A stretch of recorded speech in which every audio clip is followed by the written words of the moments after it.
Roy back with another edition of the Ad Podcast. And today I'm super excited.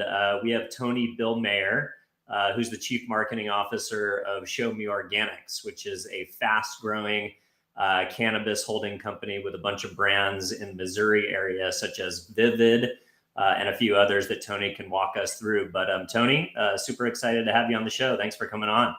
I appreciate you having me. It's very cool to be here. Yeah, awesome, man. Cool. So the first thing I'd love to just get into is a little bit about your backstory and your career. You've had a pretty storied career as a San Francisco ad guy, 8 years at huge shops like GSP and BBDO. You worked on some award-winning campaigns for companies like Jolly Rancher, Wells Fargo, Golden State Warriors. So, would just like to talk a little bit about your background, and then we'll get into some of the details around your pivot in moving back to your home state of Missouri and really being part of the kind of ground level of consumer cannabis culture and brand building out in Missouri. So, but you want to walk us through a little bit of the early days? Yeah, sounds good. I guess where it starts is kind of where it ends. I started in Missouri. I went to journalism school at the University of Missouri and graduated in 2013. And from there, really just wanted to get to the biggest, best agency as quickly as I could. So I did do some retail.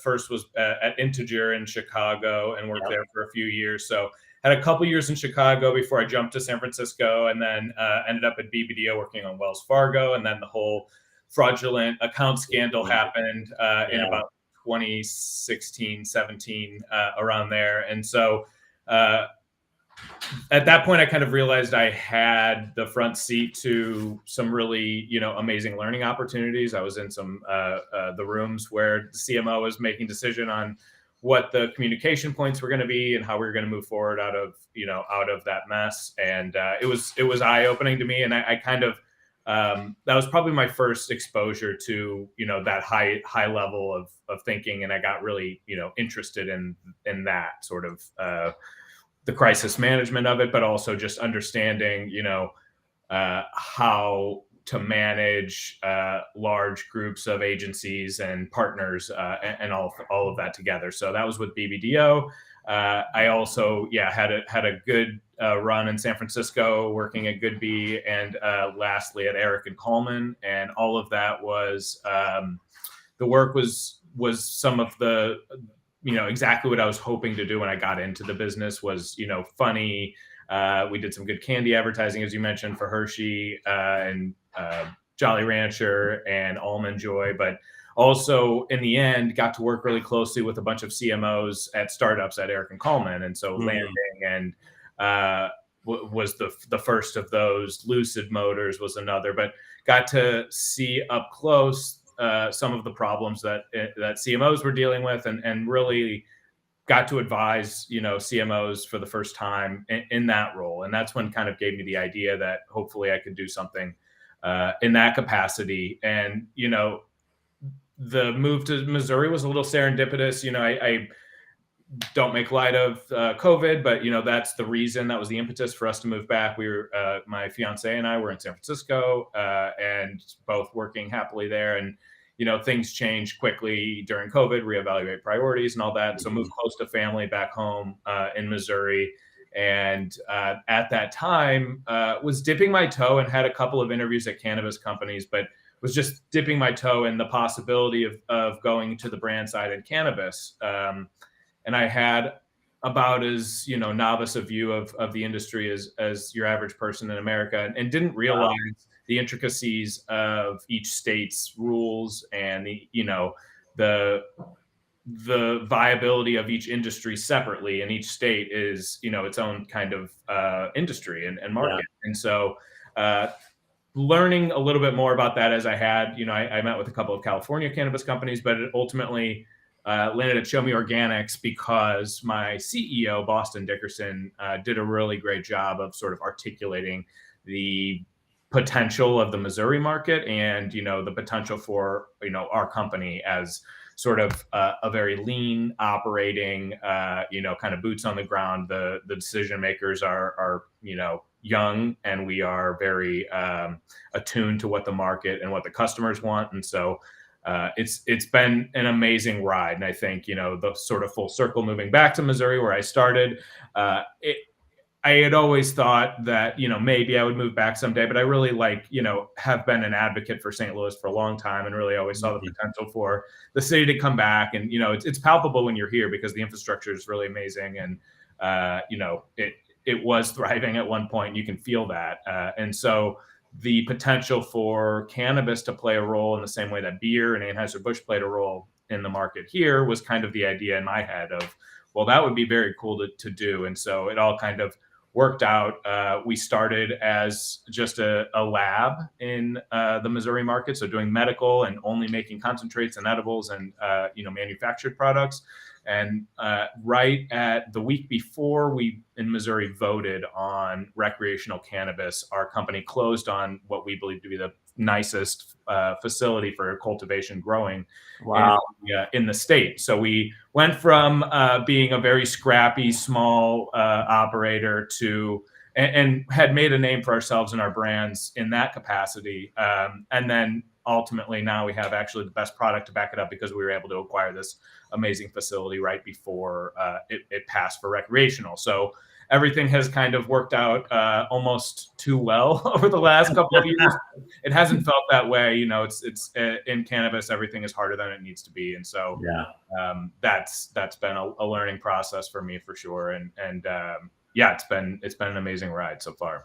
Yeah, that's awesome, man. Yeah. And I think I read somewhere, in addition to, so maybe some of that surreptitious planning that you guys did on the acquisition of that cultivation space, that basically the way that the laws worked in Missouri is that if you were already in the medical cannabis space, you were first in line, so to speak, for retail, delivery, and all of the various licenses that they were giving out for recreational. So I imagine that kind of puts you guys, and I think I read somewhere you guys, already had 200,000 clients from the medical side. So it gave you kind of a great opportunity on the licensing side, but then a built-in customer base to then expand from. Yeah, and that's exactly right. And it actually was just a straight conversion from the medical market. So the medical licenses all became, comprehensive, as they call them, recreational and medical licenses, which is amazing. So the Missouri market and our model and our law is a model that we think is going to be replicated all throughout the South. And, as further cannabis expansion goes, and we just surpassed Colorado in monthly sales for the first time last month. So we're very much for numerical dollars up there per capita with some of the big hitters. So it's very cool. That's pretty amazing considering that Colorado and Denver is kind of lifted up as the pioneers of this space. Do you want to talk a little bit to that sales number? Because I didn't realize that. Is that based on drive proximity? The reason for that really is their prices have fallen because of their regulation issues. So the floor of the market has already fallen out, and we think the way ours is set up to be sustainable, so that won't happen. We have the right number of cultivators that licenses out there that there won't be too much or too few supply at any point. Got it. Okay. Cool. Well, I'd love for you to dive into some of the individual brands that are owned under the Show Me Organics collective. I saw you're wearing a Vivid sweatshirt. I think there's a Buoyant Bob, and probably and then the Deli brand that I maybe am forgetting the name of right now. Yeah. Okay. Can you walk us through, some of the sub brands under the holding company and why that kind of breakout of that brand strategy of fragmenting the brand into a few of these other, whether it's for verticalization or, why did you guys break it into these different brands that you guys operate? Great question. And, our intent before we were even vertical was to become a vertical operation. So we know that the customer knows no difference between who is vertical and who isn't. It's just based off of what products you're selling, whether it's flower or manufactured products. And so we decided early on that we were going to set up our house of brands for the long haul and determine, that we are going to have flower at some point. So let's kind of set up the brand so that makes sense. And, it also all had to make sense, from a corporate standpoint. But I think the biggest thing was getting into the consumer mindset of who are these shoppers, and how do we carve the biggest pie for our brands as possible. And so, knowing that Vivid was a brand I inherited before I started, and Blue Sage as well. So Vivid is the top tier quality brand that, is for connoisseurs, and the real mission of the company is centered around the flagship brand that is to innovate on a global scale of cannabis on behalf of, Missouri patients. So kind of using that, a little bit of tension and maybe unexpected feeling of, that innovation coming from Missouri. But we believe, because of the way that the market's set up, that that's plausible. And, we believe, our team is kind of the team to do that. And so Vivid is sort of our, is the number one flower brand in the state right now. And was the number one concentrate brand before we acquired the cultivation. And so that's the flagship. Blue Sage is our dispensary brand, so that's kind of an aside. But from a wholesale standpoint, from a market standpoint, we have Vivid. Buoyant Bob is so you have Vivid is for a quality shopper. Buoyant Bob is for a value shopper, and Buoyant Bob's brand has evolved a little bit over time because the quality of our product is better than we ever expected it to be. To be frank, so it went from being a true economy brand to being more of a high value brand, is what we call it. And so it's the tagline is the best bud for your buck. And it lives up to that. So it kind of sits at the middle tier of pricing and delivers on, almost a top shelf kind of quality. And then Missouri's Own Edibles is, we kind of identified that we needed something if Vivid is going to be our flagship brand and is inherently niche in its quality and sort of shooting for the top tier, we needed something that could cast a wider net to bring both new people into our brands and also into the category as a whole and help grow cannabis in Missouri. And so that's where Missouri's Own Edibles came in. It was a gummy brand based off of a formulation from Vivid that already was successful in the market, but based around all the fruits grown in Missouri inspired the flavors. So we have a pawpaw fruit, which is a tropical fruit in Missouri that's flavored kind of like a banana, and a mango, and it's delicious. And so we have some intrigue in the flavors, and then from there we launched the partnership with the Red Hot Riplets, which is what got us recognized by the Clios last year, which was really great. And Red Hot Riplets are a cultural thing in St. Louis. It is the thing. The chips are cool. They have street cred and they're local only. And so doing an official partnership, we felt like, and it turned out to be true, that would really kind of bust the lid open on the market a little bit, in that, you see so many sort of fake partnerships in the cannabis space that, fake Skittles, fake Runts, whatever it might be, that doing an official partnership, especially with a renowned brand, would really help grow the whole business. And so that turned out to be a very helpful push for us, and helped us get into, almost every store in the state. And so from there, we have basically our house of brands. Value shopper is Bob. Quality shopper is Vivid. And if you're just not sure and just trying, hopefully you get into Missouri's Own Edibles, is the kind of way we approach the market. That's awesome. So you kind of led me naturally into a question that I was going to ask you later about brand partnerships, but it seems like this is a model that you've really kind of mastered, and especially with brand partnerships that are uniquely Missouri or St. Louis inspired. Even kind of talking about, the ability to kind of go out and create additional market share by partnering up with brands regionally. I read that you guys also did a K-Cup partnership with Coffee Ethic.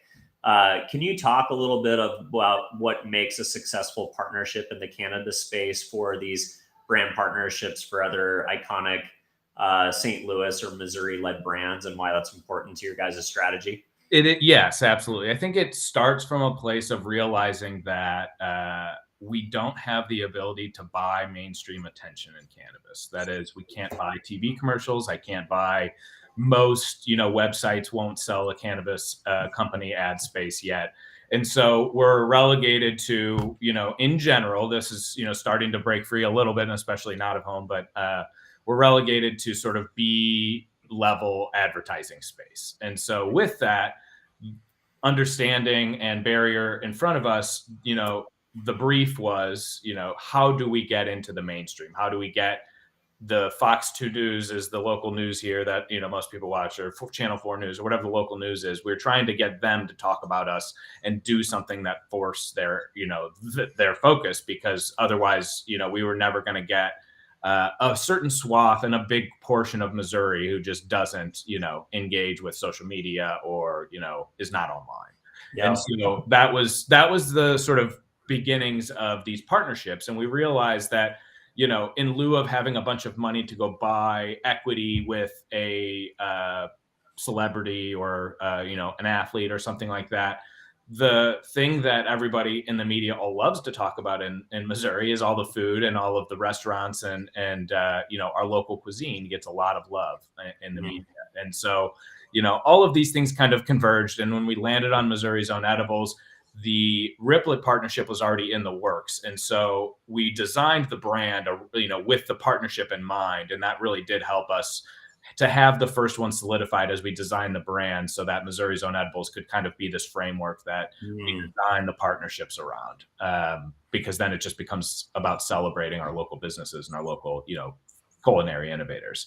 So that's where it started. And I think realizing the sort of breakthrough ability to go through the culinary channel versus trying to innovate a cannabis product that may not get picked up in the press was where it started, and I think that's why it's proven successful. I think there's probably a diminishing return over time on those things. So there's definitely like a first ever shiny moment when you do them. So I think there's potential for that to expand into other realms, but I think for now it's done well. In partnering, I would recommend any cannabis company consider what advantage you might have by getting in front of a new audience through a partnership like that. Yeah, that's awesome.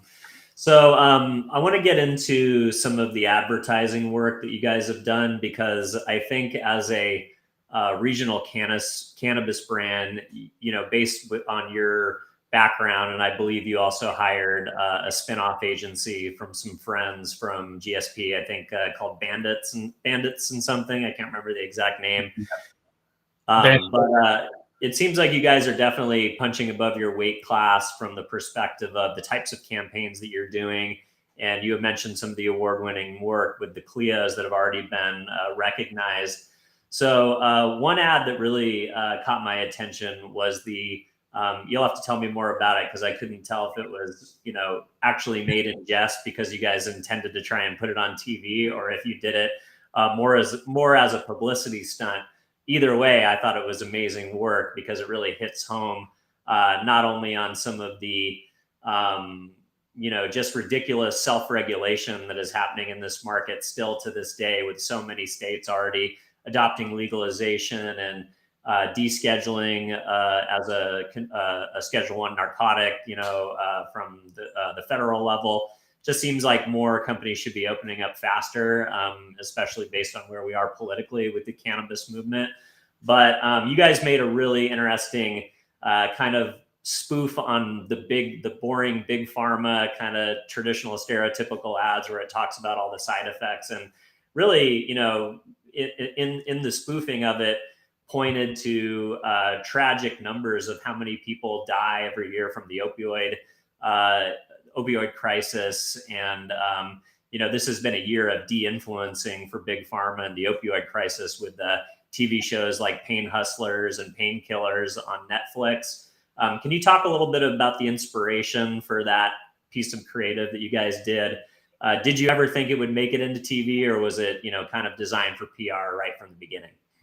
Good question. I think to quickly answer that, I think we have to, if all we are going to do as an industry is ask for opportunities, I don't think they're ever going to open up. So, we came from a place of, can we demonstrate how silly these regulations are by making something that looks like it belongs on TV and gets rejected because of the contents. And so, and also there was a portion of the bill that passed in Missouri says that cannabis cannot be restricted more stringently than advertising, or sorry, than alcohol. Alcohol, right? And so we wanted to test that as well. And all of those things considered, and our company's founding is born out of a local pharmacy business that has existed for 3 decades. Our owner and president, Leanne Dickerson, has owned those pharmacies in the Kansas City area for a long time. Her son, Boston, is the CEO, and her other son, Montana, is the chief science officer. And so as a family, you know, that kind of comes from the world of pharmaceuticals. Yeah. And to have the actual 180, because they had that in within the family, you know, the son's kind of spearheaded an effort to, you know, get the family behind cannabis, and it so happened that it worked. And Jess, the father, had a breakthrough with, you know, being able to sleep for the first time in a decade using cannabis. So it really helped kind of be a catalyst in that sort of transfer, and it really ignited the family to. The whole mission now is to expand access to, you know, world-class cannabis and education. And so it's been very cool for me to be a part of that, because it's an amazing story to tell. And so, you know, the Ask Your Doctor campaign was born out of a desire to start to draw this parallel, you know, with our actual brand, our corporate brand, Show Me Organics, and, you know, being the one to sort of knock on the door of pharma and say, hey, you know, we believe in the medicinal value of what we're doing, not only, but, you know, we believe we should be able to talk about it and be able to, you know, market it. Yeah, that's awesome. Well, that was really cool work, and I applaud you guys on it. So let's talk about a platform that is opening up and something really unique that you guys did. So Spotify is one of those first major platforms that have said, hey, you know, Joe Rogan's smoking weed on his show. We're going to open it up to, cannabis brands earlier than some of the larger platforms have. And you guys did a really cool campaign. You actually created a single, and I think maybe some follow-up music for the Buoyant Bob brand. Can you talk a little bit about that campaign and what inspired you guys to actually, you know, you could have done a lot of things with Spotify. Obviously, music is an adjacent, but what made you guys decide to go to the route of creating some original songs and going that direction with your Spotify campaign? Yeah, that's a good question. And I think this all actually in my mind went down before the Spotify announcement of we're done cannabis advertising. So this was in genuinely trying to make Buoyant Bob into an artist, into a musical artist. And so Buoyant Bob is, you know, the whole concept behind the brand was to bring the fun of cannabis to the dispensary shelves and be the most fun brand in weed. And we launched with the campaign with just a song by Buoyant Bob, and it's called The Man Who Got So High. And it came out on the day of legalization is when we dropped the Spotify artist and the YouTube, the music video for it. And we had a big party in St. Louis, and it was the first legal consumption friendly event, public event in St. Louis. So it was on, you know, the week of legalization. We had everyone come out and had an album release party and had, you know, vinyls pressed and did the whole thing. And so the idea for it kind of came from, okay, so Buoyant Bob is the most fun brand in weed. How do we demonstrate that and give, you know, our fans something fun that they can, you know, use and interact with? And the idea of Spotify was a breakthrough for many reasons, because it checked a lot of boxes that we could basically live in an alternate world that's not paid advertising. So we didn't have to abide by a lot of not only the limitations on where we could go, but what we could say and how we could design and have artwork and things like that. So it really opened up our creative ability to go on Spotify and do it sort of as a band and as an artist. And so that helped. And you know, I think there's this correlation between, you know, on Cartoon Network, there's two targets, right? There's children and then there's stoners. And we people like animations, and there's a reason for that. And so we really needed to find a way to kind of lean into that. And so that piece of culture is hard to do compliantly. And so we found the sort of music angle. And since then, we've partnered with other artists to do a more acid rock, like Pink Floyd-y version of it. We've done a house version of it now with the DJ. We have a reggae version that's in the works and coming out soon. So Buoyant Bob is now partnering with these local and well-known and sharing credits on Spotify, so that if you search Buoyant Bob, it's going to come up. But it also opened up the ability for our fans to use the music on Instagram and on their stories and reels, which was really cool too. That's cool. So I want to talk a little bit more about cannabis advertising in general. So you've put your brands on the map really in the advertising community pretty quickly with some of the Clio Awards that you've won. How important is it for organizations like Clio to have a cannabis category to really elevate roles like what you've done in your role as the CMO, but also attract other top advertising and marketing talent to the category?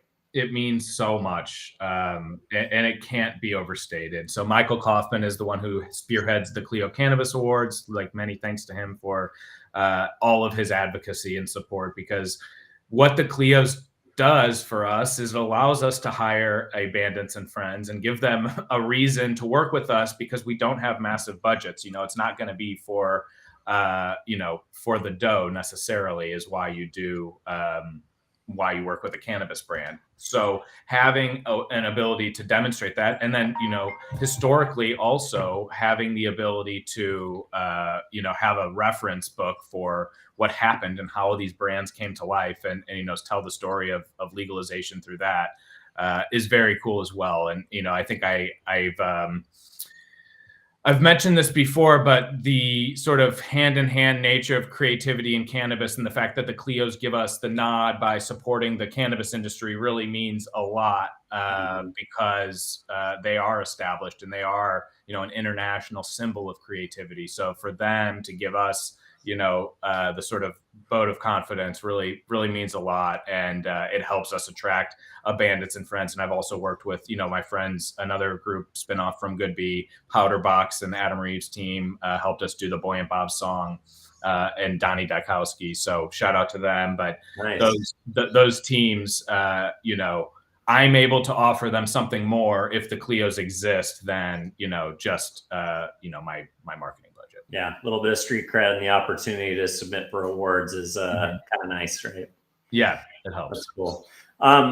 Cool. Well, we talked a little bit about this as far as some of the numbers that you guys are doing in Missouri, but I think I read an article or somewhere you quoted where it's an interesting market to break into because of its roots in beer manufacturing and culture, and really talking about how cannabis is maybe putting Missouri on the map in a way to be kind of a destination market, the way that Colorado or Las Vegas has, and how that has the opportunity to change maybe some of the association with the city of St. Louis, or attract a new type of tourism market. Can you just talk a little bit more about that? Yeah, absolutely. I think it's not just from the market standpoint, it's really from a cultural standpoint. Beer is baked into Missouri and St. Louis and Missouri specifically, the DNA of the culture and everyday life. So having lived in San Francisco and seen California sober movement and understand the health benefits of living, without alcohol, I think, and also understanding that there are some similarities between, that would allow the sort of California sober culture to take root here, in that people love doing outdoor adventures. It's a beautiful place. Naturally, there's lots of, outdoor things to do. So I think those similarities really help. But, also from, helping mend, our economic woes, it really is an important piece. I think there hasn't been such a fast growing industry just pop up in Missouri in a very long time. And so, maybe since Prohibition, actually. And so the ability to just not only see all these dispensaries pop up, but to try to solve for what the future of the cannabis industry is going to be with tourism is something we're very interested in as well. And, hopefully is on the roadmap in the future for us. That's awesome. I read an article where you got your brand involved as an early adopter of an enhanced AR app called Green Frame. Can you talk about the importance of digital experience inside of the retail experience? I would imagine walking into your average cannabis store can be somewhat intimidating to maybe new entries to the category, or even seasoned veterans that know what they like in California, but then walk in Missouri and then have an entire different group of brands kind of shouting at them from the shelves. Can you talk about how digital experiences can help remove some of the friction for the consumer, and also I imagine the bud tenders are somebody that you guys have to spend a lot of time on an educational relationship with. Can you talk about how technology is maybe solving for some of those things? Absolutely. Yeah. Green Frame is a great example of that. And I think, from a Vivid standpoint, trying to be the innovators in the market and seeing something like, the ability to scan a QR code and open up a web app on your phone that you don't have to download anything. I can just see, a 3D scan of the nug that I want to buy and spin it around and get a note from the grower about how it smells and how it grows and how it tastes, and, all of the information right there. It makes it just a little bit more intimate and a little bit easier to digest, because not only am I able to, sit there and hold it and, get a little bit more info than I would on a menu, I can also take it home, and, people tend to sit with it and spend a lot of time on it when they get on there. So, you can explore and bounce between our strains and really figure out, what you want and what you want to be looking for in your cannabis to begin with. And so Green Frame, you mentioned it's a bud tender's best friend. Yeah. It really is. There's so much to learn, and there are all of these, essentially just PowerPoint presentations being presented to them with brand information that they're, expected to remember and help sell.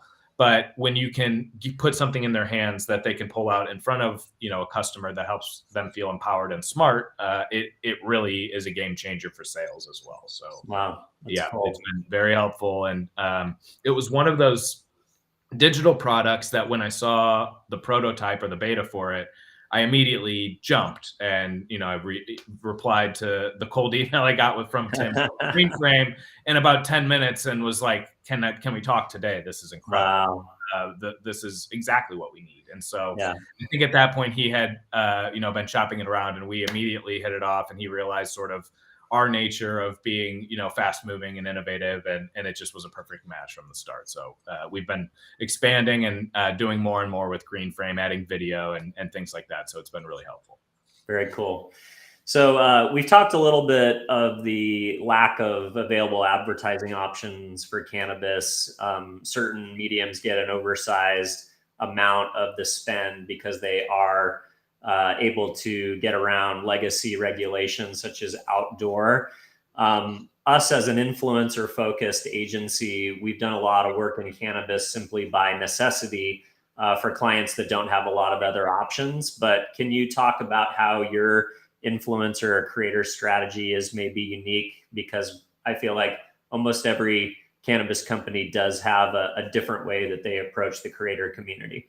Absolutely. I think there are levels to this approach, and I think there will be a transition at some point that we'll have to make that makes a little bit bigger of a focus on influencer. At the moment, we're really reliant and focused on authentic fit, and so a lot of it comes inbound on people who tag us, or we see a jar of our flower in their content or something like that will reach out. And the Reggae Bob track is a product of one of those. Josh Heinrichs is a renowned reggae artist who lives in Springfield, Missouri. Wow. And so he is a big fan of our products, and it kind of worked out serendipitously there. But I think moving forward, the biggest thing is going to be in the same way that we used Red Hot Riplets as equity to get attention, and that partnership was leverage for us to get in front of new people from Missouri's Own Edibles. I think any new product or new line is going to need some help getting that equity and getting people to pay attention. So I think as we expand and grow our lines, of SKUs, there probably will be a deeper focus on influencer to help do that. But at the moment, it's very much, focusing on authenticity. That's cool. So Missouri has recently passed some pretty stringent rules around packaging for retail, such as having one color, only 2 logos on the packaging, and having to have neither of those logos be bigger than the word marijuana written out. It seems a little like when you go to Europe and you go to buy a box of cigars and there's pictures of people with lung cancer on the cigar box. I suppose it doesn't need to be that graphic. And understanding that there needs to be some regulation to protect marketing from kids, especially since there have been bad actors in this space. But can you talk a little bit about how you guys have navigated these packaging restrictions and still punch through as a brand? Yeah, we're working on some things. So the transparently what's going on in the market is we're kind of in a variance period where we're allowed to continue with current packaging, and by the end of April, that will have changed. So everything will be single color, opaque. I think we have some strategies that I'm not super keen to let slip just yet. That will unveil as that rolls out, but it is frustrating. I mean, I think the biggest thing that it reminds you of marketing fundamentals, like how important colors are and distinctive assets. And if you don't have those, and now you're moving to single color and you were really reliant on a texture or something to be your distinguishing factor, it's going to be really hard moving forward. So I think it's a good reminder. And Buoyant Bob is bright blue and bright yellow. So we chose those colors based off of looking at shelves and realizing that that would pop. So Bob is in a really strong place. Vivid, unfortunately, has like high design textures and things on all the packaging, so it'll have to go single color. But we're confident that orange will be helpful for us, and being one of the first brands on the market and our logo being recognizable is helpful too. That's awesome. So we're kind of coming down to the final stretch here. So what has you most excited about the future as your role at CMO at Show Me Organics? What are you most excited about that's coming up in the next 6 months? So in 6 months, I'm really excited about the whole market in Missouri is exploding right now. And I think we're at a sort of precipice of, we'll look back on this time as the good old days, probably of being sort of in its infancy still, but there's, inevitable consolidation ahead. And, we're really focused on getting our brands deep rooted in the consumer's hands and focused on, delivering the highest quality products. So, we don't have to necessarily play the consolidation game as much and focus more on, expanding our retail footprint. Yes, but, focused on delivering high quality products and continuing to do that. That's awesome, man. Well, Tony, thanks so much for coming on the show. This was my first interview with a cannabis marketer on the podcast. Cool. So excited we were able to pop the cherry with your insights and such a cool brand and such an exciting story, and kind of being able to be at the ground roots of the new states legalization play was pretty exciting to do the research on. So congrats to you and your team for all the award-winning work and all the success you've had so far. And for the audience at home, if you got value from this podcast, we would love it if you subscribed wherever you're listening. Share it with a colleague if you think they would find some of the insights interesting, and leave us a 5-star review on any podcast platform that you're currently listening on. Tony, anything else you want to shout out before we say goodbye to the audience? No, I thank you, Dylan, for giving us a platform and for actually spotlighting cannabis. It's refreshing. No, I love it, man. It's we need to see more of this work spotlit, and I think you're a great example of marketers doing great work in the space. So thanks again, Tony, for coming on the show. Take care.